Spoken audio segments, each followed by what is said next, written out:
ଦେଖନ୍ତୁ ସାଙ୍ଗମାନେ, ମୁଁ ଆଜି ଗୋଟେ ପାଗ ବନାଉଛି। ଯେଉଁ ପାଗର ନାଁ ହେଉଛି କ'ଣ କହିବେ, ଦାନ୍ତ ନିକୁଟା ପାଗ।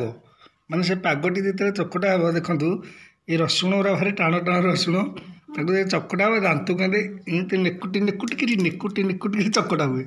ତେଣୁ ସେ ଯେଉଁ ପାଗର ଯେଉଁ ଟେଷ୍ଟ କାହିଁ କହିଛନ୍ତି, ସେ ପାଗଟି ଥରେ ଦେଖନ୍ତୁ, ଖାଲି ଦେଖନ୍ତୁ କେଇ ଭଳିଆ ପାଗ ଇଏ। ରସୁଣଟାକୁ ଯେଉଁ ଚକଟା ହେଉଛି, ବୁଝିଲେ ସାଙ୍ଗମାନେ, ଦେଖନ୍ତୁ ଏମିତି କରିକି ଦାନ୍ତକୁ ନିକୁଟିକି ଚକଟିବେ। ଆଉ ସେ ଚକଟି ସାରିଲା ପରେ ଯେଉଁ ପାଗଟି ତିଆରି ହେବ, ସେଥିରେ ଲେମ୍ବୁ ଫେମ୍ବୁ ଟିକେ ପଡ଼ିକି ଭଲସେ ଜମା ହେଇଛି। ସେ ପାଗଟି ଯେତେବେଳେ ଚାଖିବେ ଆପଣ ନା, କି ଟେଷ୍ଟ।